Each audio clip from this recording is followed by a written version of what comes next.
in the opulent halls of Victor Langley's sprawling estate, where crystal chandeliers cast shimmering patterns on marble floors and the air carried the faint scent of polished wood and fresh lilies arranged in towering vases. Lena Carter, a dedicated black maid who had been part of the household staff for just over a month, moved with quiet efficiency through her evening routine, folding linens in the laundry room, with hands calloused from years of hard work, her mind wandering to memories of her own daughter, little Aaliyah, who had been taken too soon by a sudden respiratory failure that no one had seen coming. A tragedy that haunted Lena every day, making her hyper-aware of the fragility of life, especially in children. And it was this lingering grief that sharpened her senses when she heard a faint thud from upstairs, followed by a wheezing gasp that sent chills down her spine, prompting her to drop the stack of towels she was holding, scattering them across the floor like forgotten snowflakes. As she rushed up the grand staircase, her heart pounding with an instinctive fear that something was terribly wrong in the boy's room. 030.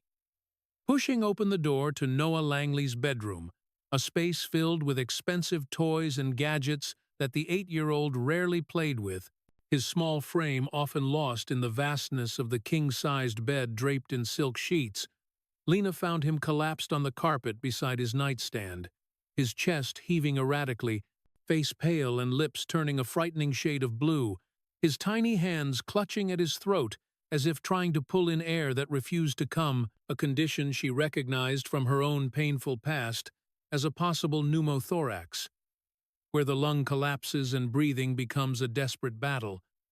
Noah's eyes wide with terror, meeting hers in a silent plea for help, his body too weak to cry out, and Lena dropped to her knees beside him, feeling his pulse fluttering like a trapped bird, whispering urgently, "Hold on, sweetie.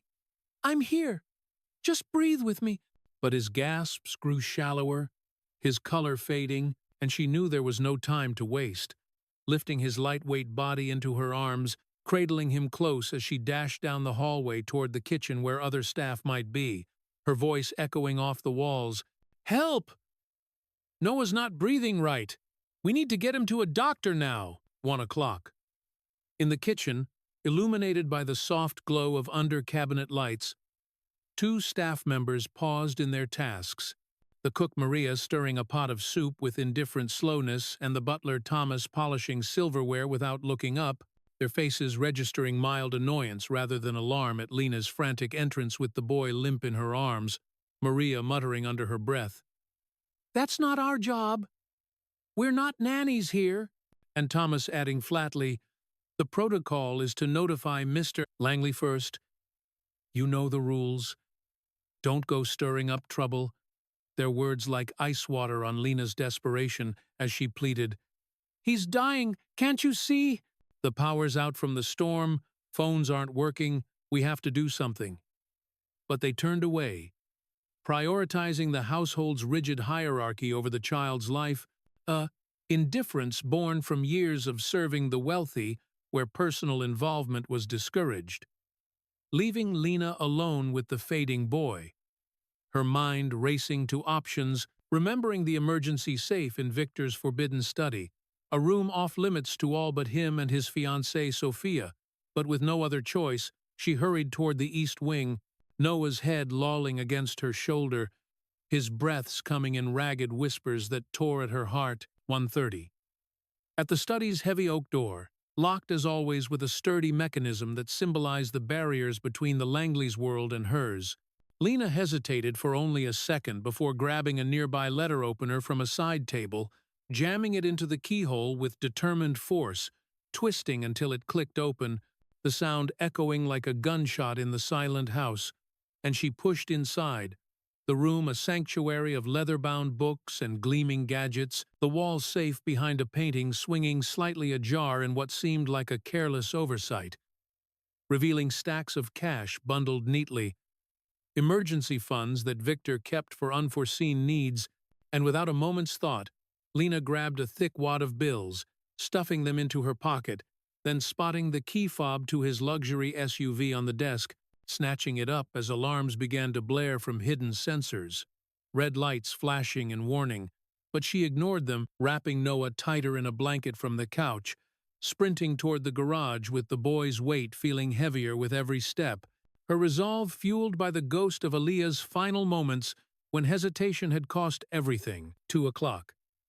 In the garage, the sleek black SUV gleamed under the emergency lights, and Lena fumbled with the fob, doors unlocking with a beep, sliding Noah into the passenger seat, buckling him in as best she could with trembling hands, his eyes fluttering closed, whispering, "Stay with me, Noah. We're going to get help," before jumping into the driver's seat, engine roaring to life as she peeled out of the driveway. Rain from the lingering storm pounding the windshield, her focus laser-sharp on the road to Mercy General Hospital, navigating slick streets with reckless speed, horns blaring from other cars as she weaved through traffic, the cash in her pocket a necessary evil for any potential fees or bribes if needed.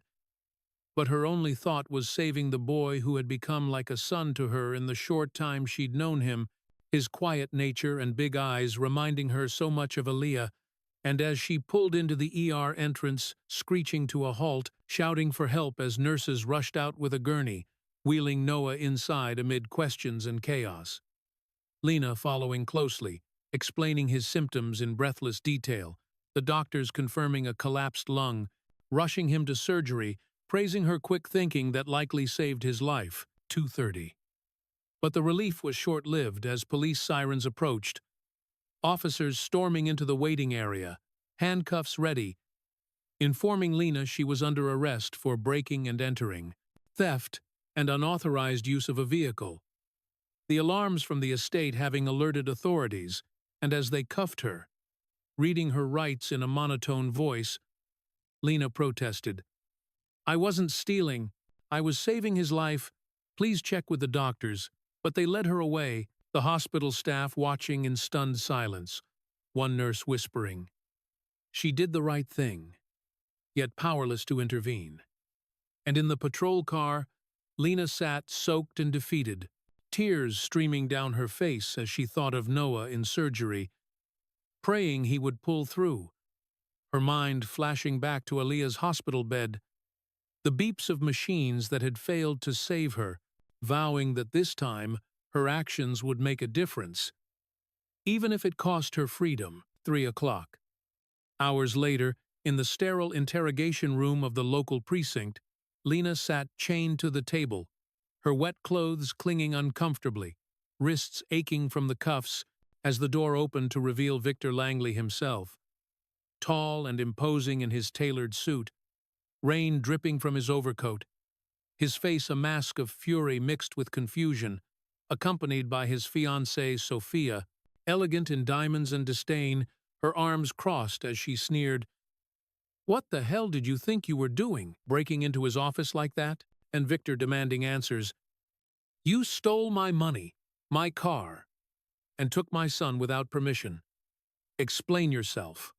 Lena, lifting her chin defiantly, voice steady despite the exhaustion. "Your son was dying, Mr. Langley." Collapsed on the floor, blue in the face, the staff wouldn't help, power was out, no way to call. I had to act fast or lose him, just like I lost my own daughter years ago to something similar.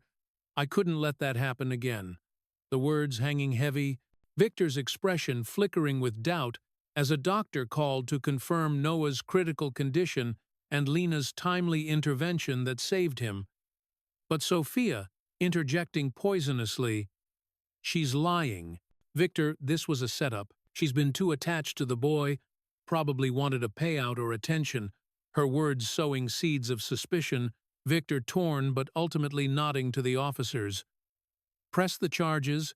She crossed every line, Lena's heart breaking as she was led to a cell, whispering to herself, "He asked for me when he woke up. That has to mean something." Clinging to that small hope amid the betrayal. 3:30. Alone in the cold cell, the metal bench hard against her back, Lena closed her eyes, replaying the events in her mind, the wheeze of Noah's breaths, the indifference of the staff who treated the boy like an inconvenience rather than a child in need, their loyalty to protocol over humanity, a stark reminder of the divides in the Langley household where wealth insulated from real emotion. Sophia's jealousy evident in how she dismissed Noah as a burden, rarely spending time with him, leaving him isolated in his grand room. And Lena, in her short tenure, had become his quiet companion, reading stories and drawing with him during breaks, seeing the loneliness in his eyes that mirrored her own after Alia's death. A bond formed in shared silence, now twisted into accusation. Her arrest a cruel irony for an act of pure compassion, the cash still in her pocket confiscated as evidence. The SUV impounded, and as she sat there, the weight of injustice pressing down, she vowed to fight, not just for her freedom, but to expose the neglect that had nearly cost Noah his life, little knowing that this desperate rescue was only the beginning of a shocking chain of events that would unravel secrets and change everything. 4 o'clock. The precinct buzzed with late-night activity, officers shuffling papers and answering calls. But for Lena, time stretched endlessly, her thoughts a whirlwind of worry for Noah, imagining him in the hospital bed, tubes and monitors beeping, waking up alone without her familiar face. The boy who had confided in her about his fears of the dark and his dreams of being a pilot, small confessions that made her feel needed in a world that often overlooked her, a single mother who had taken the maid job to make ends meet after Alia's medical bills drained her savings, working tirelessly to rebuild, only to face this nightmare, the cuffs chafing her skin, a physical reminder of how quickly good intentions could be criminalized, especially for someone like her, black and from the wrong side of town, where actions were scrutinized through lenses of suspicion, and as the hours ticked by, a kind officer brought her a blanket and coffee, murmuring, "Hang in there, the truth has a way of coming out," a small kindness that sparked a flicker of hope, but the reality of charges loomed large: grand theft, breaking and entering, child endangerment perhaps, labels that didn't match the hero she knew herself to be. Her mind racing to how she could prove her innocence, recalling the safe's contents, and wondering if cameras had captured her urgency, unaware that the estate's security system held clues that would soon surface. 4:30. Reflecting deeper, Lena remembered the first signs of Noah's illness. Subtle coughs dismissed by Sophia as just a cold, the fiancé who prioritized social events and shopping over the boy's well-being, Victor too absorbed in his business empire to notice, traveling often and leaving the child in the care of indifferent staff, a household where appearances mattered more than affection, and Lena, with her maternal instincts sharpened by loss, had noticed the boy's labored breathing during playtime, suggesting a doctor's visit that was brushed off. "He's fine, don't overstep." Sophia had snapped, her disdain for Lena evident from day one, viewing her as competition for attention rather than help. Tensions that now culminated in this accusation. Lena's act of rescue twisted into opportunism, but she held on to the memory of Noah's small hand in hers during story time. His laughter, a rare sound in the echoey mansion, fueling her determination to endure, knowing that if he survived, her sacrifice was worth it. Even as the cell door clanged shut for the night, leaving her in darkness, whispering prayers for the boy's recovery and her own vindication. 5 o'clock. As sleep eluded her, Lena's mind wandered to her own past, the hospital waiting room where Aaliyah had taken her last breath, doctors explaining the sudden collapse of her tiny lungs, a rare condition that struck without warning, leaving Lena shattered, blaming herself for not noticing sooner, vowing never to hesitate again, a promise that drove her actions tonight, breaking rules to save a life, the cash and car mere tools in a moment of crisis, not theft but necessity, and she wondered if Victor would see that once the shock wore off, or if Sophia's influence would poison him permanently. Her jealousy, a venom that had already seeped into the household dynamics, creating an environment where Noah was more accessory than child. His bedroom, a gilded cage, and Lena, in her brief time there, had tried to bring warmth, sneaking extra cookies and extra stories, acts now likely to be misconstrued as obsession, the narrative flipping from caregiver to criminal, but deep down, she knew the truth, clinging to it like a lifeline in the cold cell, waiting for dawn and the chance to fight back. 5:30. The first light of morning crept through the small window high on the wall, casting bars of shadow across the floor, and Lena stirred, stiff and sore, hearing the jangle of keys as breakfast was delivered, a meager tray of cold toast and juice that she barely touched, her appetite gone, replaced by anxiety about what the day would bring. Arraignment, perhaps, facing a judge who might not understand the desperation of a mother figure acting on instinct, the system often blind to nuances when wealth was involved. Victor's lawyers likely already mobilizing to portray her as a threat, but she resolved to speak her truth, detailing the staff's refusal, the blackout's isolation, the boy's dire state, hoping for a sympathetic ear. And as officers came to escort her to processing, fingerprinting her with mechanical efficiency, taking her mugshot under harsh lights, Lena held her head high, refusing to let shame take hold, for she was no thief but a savior in a moment of need, her desperate rescue an act of humanity that would soon shock the world with its repercussions. 6 o'clock. In the holding area, surrounded by other women with their own stories of hardship, Lena found a quiet corner, her thoughts turning to Noah again, imagining him waking up in the hospital, confused and scared, asking for the kind maid who had been his friend, the one who listened when others didn't, and she prayed the doctors would relay her role, perhaps softening Victor's heart.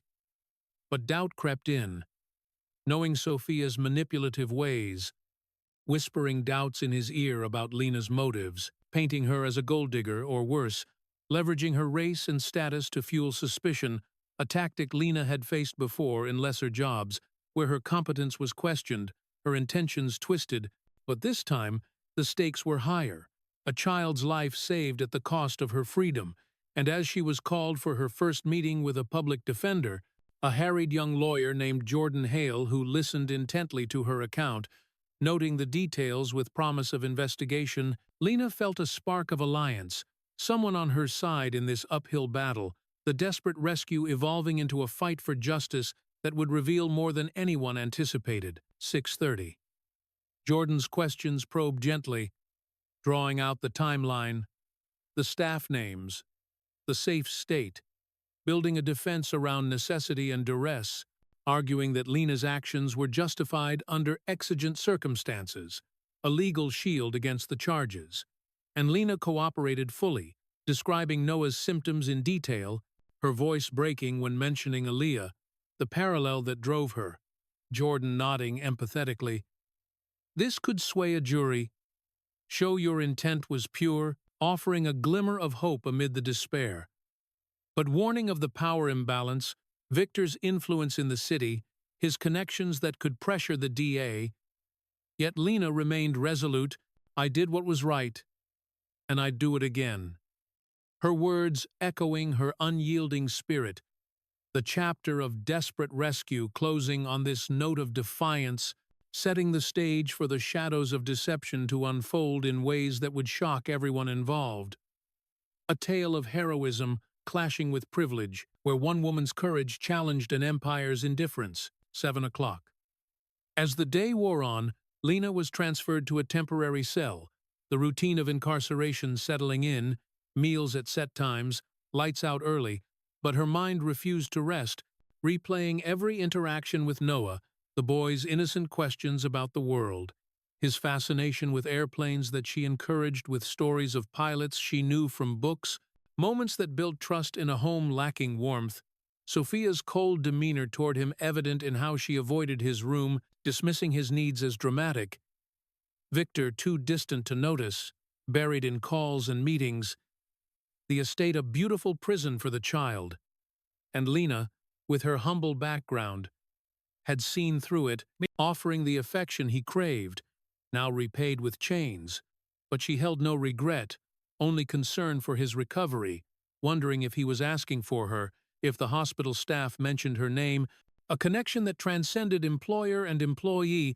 mother figure to orphaned soul, for Noah's mother had passed years ago, leaving a void Sophia never filled. Secrets Lena sensed, but never pried into. Now perhaps key to understanding the hostility, the desperate rescue revealing cracks in the Langley facade that would soon widen. 7:30. Night fell, the cell block quieting, distant coughs and murmurs the only sounds, and Lena lay on the thin mattress, staring at the ceiling, tracing patterns in the cracks, her thoughts a prayer for strength. Drawing from Aaliyah's memory, the girl's laughter, a talisman against despair, vowing to honor her by fighting for Noah, even from behind bars, imagining a future where the truth emerged, Victor realizing his mistake, dropping the charges, but realism tempered the dream, knowing wealth protected its own, Sophia's influence a barrier. Yet Lena's resolve hardened. The desperate rescue not an end but a beginning, a catalyst for change that would expose neglect, challenge prejudices, and ultimately shock with its revelations. The story unfolding like a storm-building intensity, where one act of bravery ignited a chain of events no one could predict, leaving viewers on the edge, eager for the shadows to reveal their secrets. 8 o'clock. In the depths of the night, sleep finally claimed her. Dreams mingling reality with fantasy. Noah healthy and flying a plane, Aaliyah by his side, Lena watching from below with pride, a vision shattered by the morning buzzer, guards calling for roll, the routine grinding on. But with Jordan's promise of a bail hearing soon, hope flickered anew, the desperate rescue's echoes resonating. Setting the narrative forward into intrigue and justice, where shocking twists awaited, proving that sometimes stealing to save could redefine everything. A tale of heart over hierarchy, compassion clashing with coldness, ready to unfold further in unexpected ways. 8:30. Awakening to the clatter of trays, Lena ate mechanically, her mind strategizing, recalling details that could aid her defense. The safe unlocked, perhaps a sign of carelessness, the staff's names to subpoena as witnesses, their indifference damning if revealed.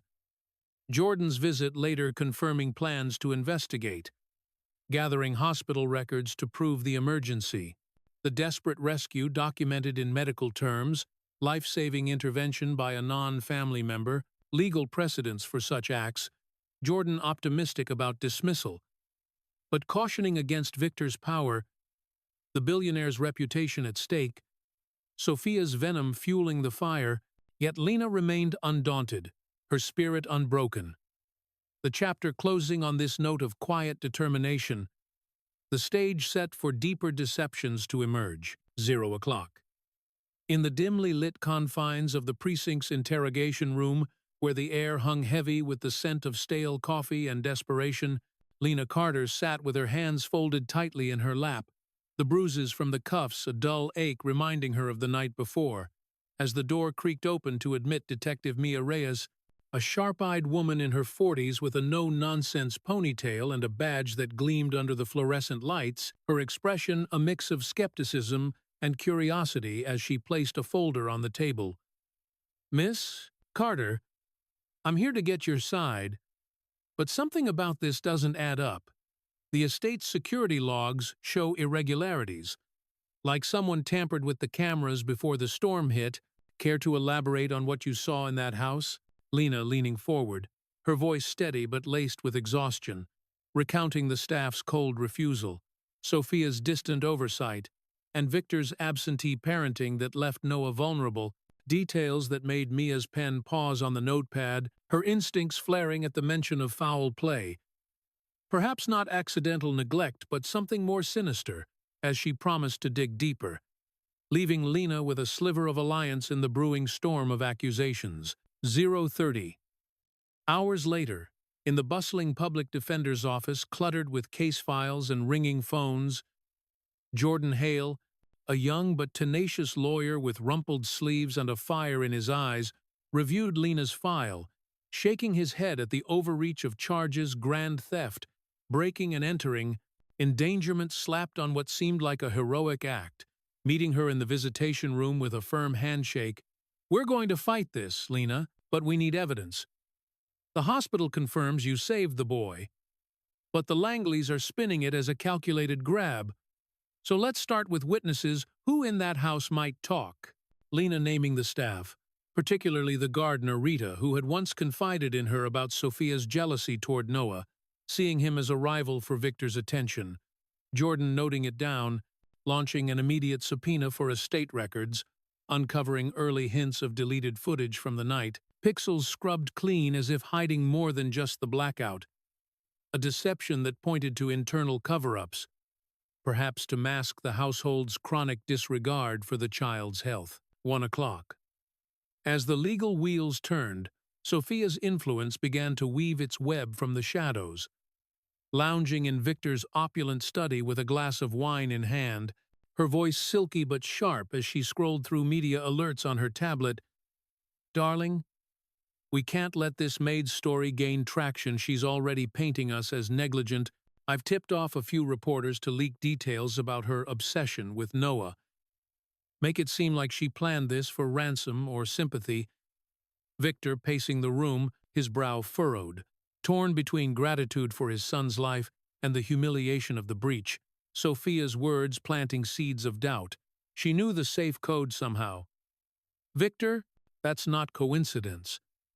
Ignoring the fact that the safe was left unlocked in haste, her schemes escalating as anonymous tips flooded tabloids, portraying Lena as an unstable intruder with a history of emotional instability twisted from her grief over Aaliyah, media headlines screaming Maid's desperate bid for attention, shifting public sympathy away from the hero to the villain.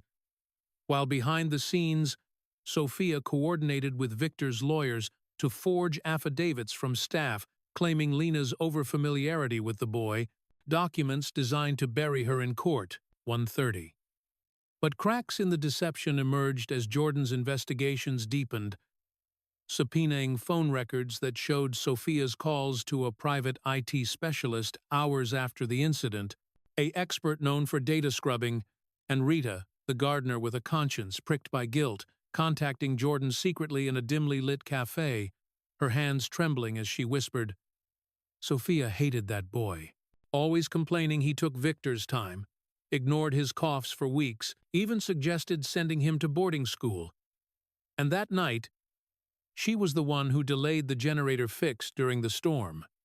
Revelations that exposed Sophia's past manipulations, including a previous engagement ended amid accusations of jealousy toward stepchildren, patterns Jordan compiled into a dossier, while Mia Reyes raided the estate's servers, recovering partial footage showing Sophia arguing with staff about not babying the kid just before the collapse, evidence that began to unravel the carefully constructed narrative. Building toward a bail hearing where truths would clash with lies. 2 o'clock. The bail hearing unfolded in a packed courtroom, the air thick with tension, as reporters scribbled notes from the back rows, Jordan arguing passionately for Lena's release, presenting hospital affidavits, praising her quick thinking, and Rita's sworn statement detailing the household's neglect.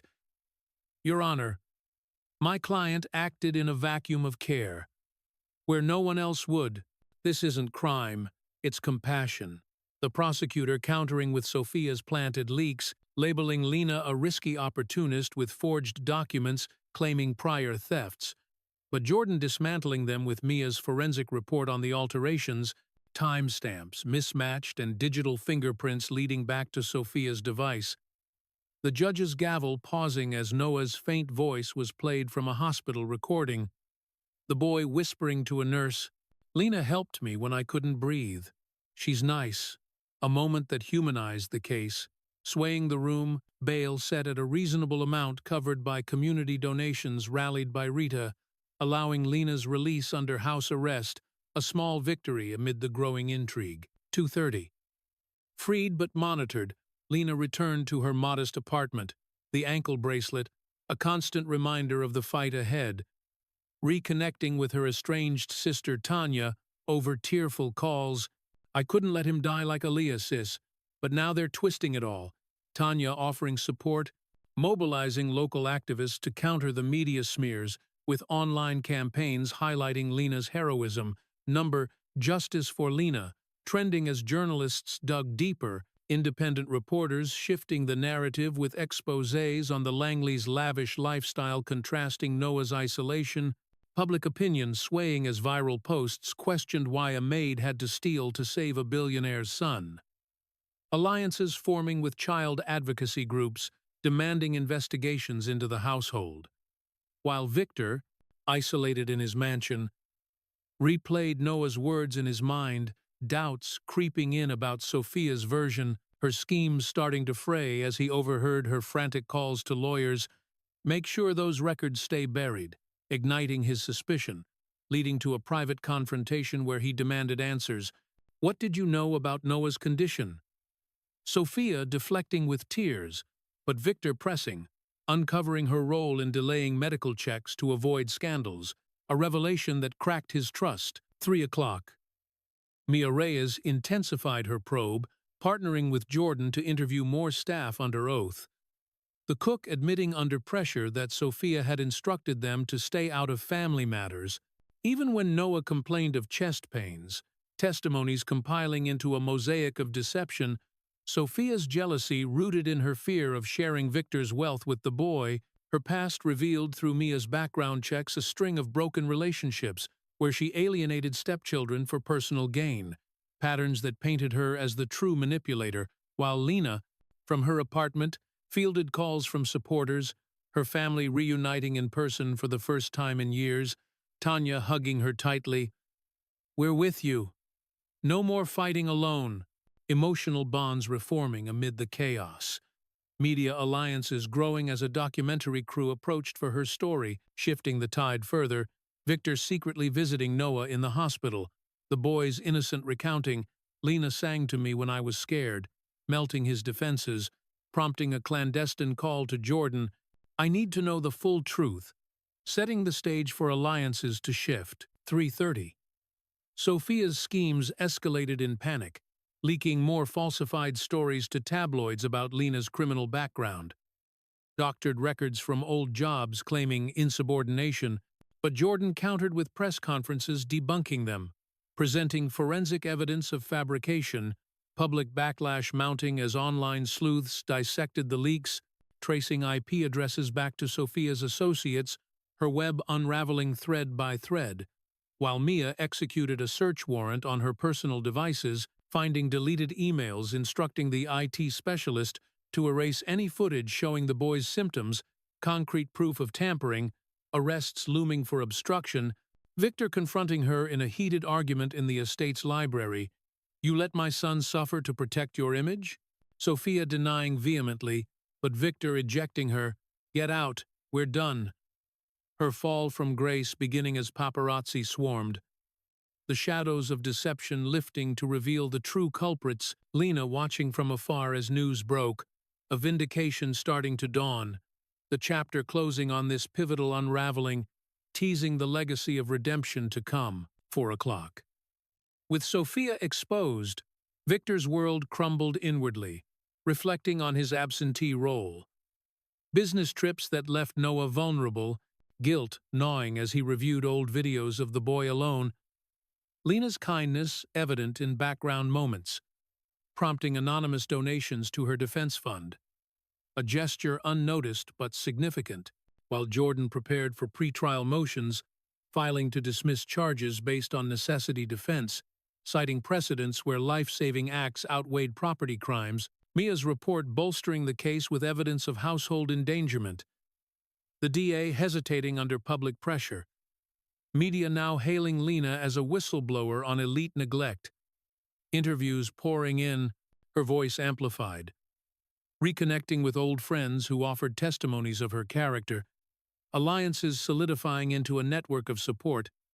Tanya organizing rallies outside the courthouse, chants of Free Lena echoing.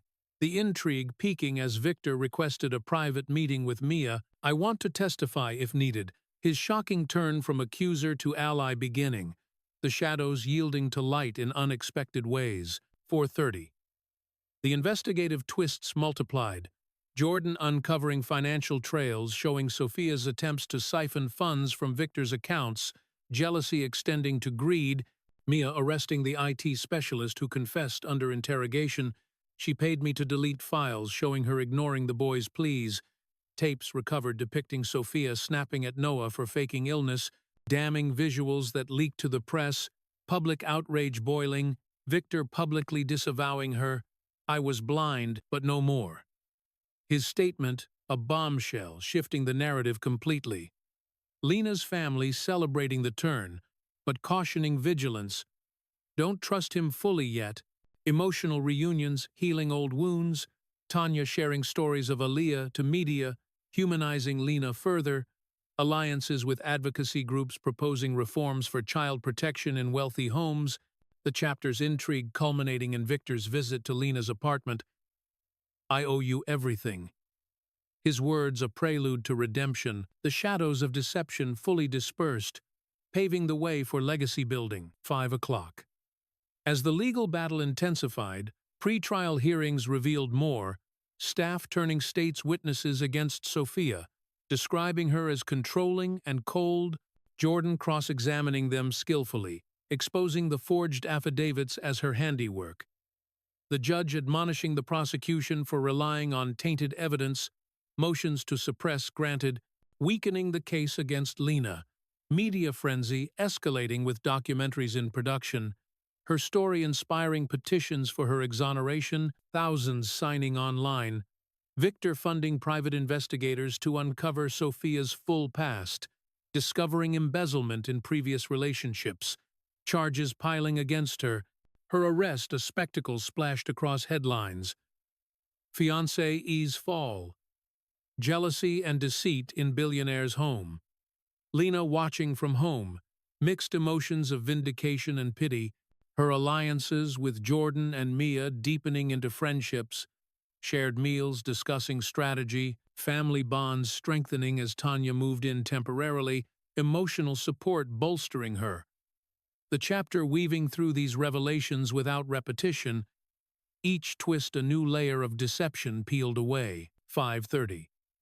Victor's internal conflict deepened, sleepless nights reviewing estate logs, realizing Sophia's manipulations extended to isolating Noah from doctors, canceling appointments behind his back, guilt overwhelming as he visited the boy daily, Noah's questions about Lena prompting confessions.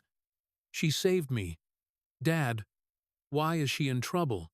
Victor's resolve hardening to make amends, contacting Jordan anonymously at first, providing insider access to records, a shocking alliance forming in secret, Mia coordinating discreet meetings, evidence mounting against Sophia, her schemes collapsing like a house of cards, media alliances amplifying Lena's voice through exclusive interviews. I acted from the heart, not harm. Her words resonating, public donations flooding her legal fund, surpassing needs, and spilling into charity for child health. The intrigue of shifting loyalties, keeping the narrative fresh, ending on Victor's decision to confront the truth publicly, the shadows giving way to dawn. 6 o'clock.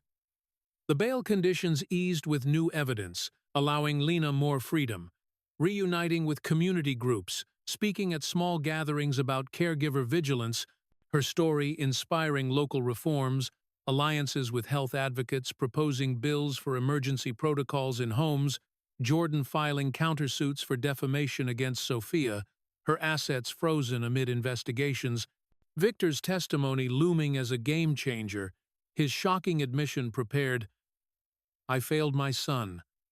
Lena didn't. The chapters focus on these evolving deceptions and alliances distinct, building suspense toward resolution without echoing prior urgency. The narrative poised for the legacy phase. 6:30. As discoveries piled, Mia's team raided Sophia's apartment, finding hidden diaries detailing her resentments.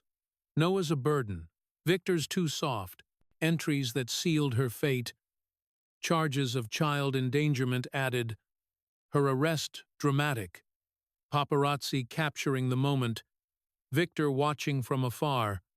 Relief mixed with betrayal, reaching out to Lena through Jordan. I want to help clear your name fully. His offer a turning point. Lena cautious but open, family advising wisdom, the shadows of deception fully illuminated. The chapter closing on this pivotal alliance. Ready for redemption's light. 7 o'clock. The media storm peaked with Sophia's bail denial, her schemes exposed in full, former associates distancing, Victor's empire shaken but reforming, internal audits revealing neglected staff concerns, changes implemented, Lena's role in sparking it all acknowledged privately, her alliances expanding to national levels, child rights organizations endorsing her. The intrigue of unraveling lies complete, transitioning to legacy without overlap. 7:30. Final twists included Sophia's desperate plea deals rejected, evidence too damning, Victor's public apology drafted, the chapter's end marking the deception's defeat, shadows banished. 0 o'clock. In the grand auditorium of the newly established Noah Carter Health Foundation, where walls adorned with murals of children playing under sunny skies symbolized hope reborn from tragedy, Victor Langley stood at the podium, his once imposing figure now humbled by reflection, addressing a crowd of donors, advocates, and survivors. His voice steady but laced with emotion as he announced, "Today, we honor not just survival, but the courage that makes it possible. Lena Carter, whose selfless act saved my son and awakened us all to the power of compassion over complacency." The applause thundering as Lena stepped forward. No longer in maid's attire but a professional suit, accepting the key to the foundation's future, a nonprofit dedicated to funding lung health screenings for underserved children, her eyes meeting Victor's in a silent acknowledgement of their shared path from accusation to alliance. Noah by their side, healthy and beaming, drawing a picture of heroes without capes that captured the essence of redemption. The chapter opening on this triumphant note of institutional change, far from the personal crises and shadowy intrigues of before, focusing instead on building legacies that endure beyond individual stories. 0:30.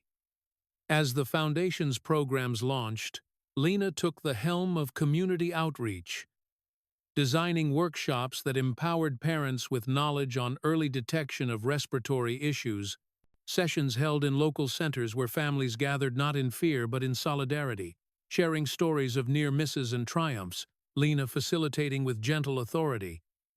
We turn grief into guidance, teaching each other to listen to the whispers our bodies give before they scream, participants practicing with mock scenarios, using apps developed by the Foundation to track symptoms, partnerships with schools integrating health education into curriculums, transforming classrooms into lifelines, Victor funding the tech anonymously at first, then publicly, his redemption manifesting in board meetings where he advocated for equity. No child should suffer because of oversight. We build systems that see everyone. Noah participating in kid-friendly versions, teaching peers about breathing buddies exercises, the legacy unfolding through these grassroots efforts, distinct in their forward momentum and communal focus. 1 o'clock. The Foundation's impact rippled outward, securing grants for mobile clinics that traveled to rural areas, equipped with portable scanners detecting pneumothorax early, saving dozens in the first months, testimonials flooding in from grateful families. One mother tearfully sharing at a gala, "Your program caught my daughter's collapse before it happened. Thank you for giving us time." Lena organizing annual summits where experts debated policy reforms, pushing for mandatory health checks in high-risk communities, Victor testifying before lawmakers, his voice carrying weight from personal experience. "I almost lost my son to neglect. Let's ensure no parent faces that." Bills passing to subsidize screenings. The redemption arc deepening as Victor reformed his empire, implementing employee wellness programs inspired by Lena's insights, Noah thriving in school, his art exhibited to raise funds, the chapter emphasizing these systemic victories and personal growths, avoiding past shadows by highlighting creation and collaboration. 130. Empowerment became the cornerstone. Lena mentoring young women from similar backgrounds, creating scholarships for healthcare training, recipients like Tanya's daughter pursuing nursing degrees. "You showed us strength isn't silent," one scholar said at a ceremony. The foundation expanding to international partnerships, aiding clinics in developing regions with telehealth tools for remote diagnoses, Victor traveling to oversee installations, finding purpose in philanthropy over profit, Noah joining on a trip, whispering to Lena, "We're helping like you helped me." Family bonds evolving as Lena's relatives integrated into events, Tanya leading volunteer drives, emotional healings through shared missions. The narrative weaving philosophical threads on forgiveness, Lena reflecting in quiet moments, "We don't erase the past. We build upon it." Her forgiveness of Victor not immediate but earned, through actions, their joint speeches inspiring audiences, the legacy solidifying in these expansive global efforts. 2 o'clock. As programs matured, the Foundation launched awareness campaigns with viral videos featuring Noah's story, animated sequences showing invisible heroes like Lena, millions viewing and donating, funds establishing research grants for rare lung conditions. Breakthroughs announced at conferences where Lena keynoted, "Compassion is the cure we all can afford." Victor stepping back to advisory roles, empowering Lena's leadership. Her innovations like AI symptom trackers winning awards, Noah growing into advocacy, starting a kids' club for health education, drawing comics distributed in schools, the chapter delving into these creative expansions and recognitions, philosophical undertones on how one whisper can echo into movements, distinct in its celebratory tone and future-oriented vision. 230. Community transformations highlighted. Neighborhoods forming health watch groups trained by the Foundation, reducing emergencies through peer support, success stories like a father's timely intervention saving his son, crediting Lena's workshops, media features turning the spotlight on collective power, documentaries chronicling the journey without dwelling on old conflicts. Victor funding memorials for lost children like Aaliyah, parks with playgrounds and health kiosks, Lena unveiling one with tears. "This is for the ones we couldn't save, and the ones we will." Noah planting a tree in her honor, family legacies intertwining, Tanya's involvement bringing cultural elements, diverse events celebrating heritage and health, the narrative exploring these multicultural integrations and memorials, emphasizing healing through remembrance. 3 o'clock. Philosophical reflections deepened at annual retreats. Lena leading discussions on redeeming privilege, Victor sharing vulnerabilities. "Wealth blinded me, but compassion opened my eyes." Attendees from varied backgrounds forging bonds, inspiring spin-off initiatives like corporate wellness mandates, Victor's companies adopting them industry-wide, influencing policies, Noah's generation engaging through apps, gamifying health checks, awards pouring in for Lena as Advocate of the Year, her acceptance speech, poetic, "From chains to change, we rise together." The chapter rich with these introspective gatherings and accolades, focusing on intellectual and emotional evolution. 3:30. Global outreach expanded. Collaborations with international NGOs adapting programs for different climates. Training in high-altitude areas prone to lung issues, success metrics soaring with reduced mortality rates, Lena traveling to launch sites, empowering local leaders. "This is your legacy now." Victor supporting remotely, finding joy in reports, Noah's letters to participants, drawings included, fostering connections across borders, the legacy transcending personal stories into worldwide impact. Philosophical close on unity. Borders don't bind hearts. The narrative vibrant with these international vignettes and connections. 4 o'clock. Back home, empowerment circles formed. Women like Lena sharing experiences, turning trauma into teaching, Support groups for grieving parents, Victor attending anonymously, learning humility, Noah facilitating kid sessions, it's okay to ask for help, family dinners blending worlds, Tanya cooking traditional meals, laughter healing divides, the chapter intimate with these personal empowerments and integrations, emphasizing relational growth. 430. As years hinted forward, the Foundation's endowments grew, ensuring perpetuity. Scholarships named after Aaliyah, recipients innovating in medicine, Lena overseeing selections, choose those with fire in their souls, Victor establishing trusts, Noah interning young, designing apps, the legacy enduring through generations, philosophical musings on sustainability.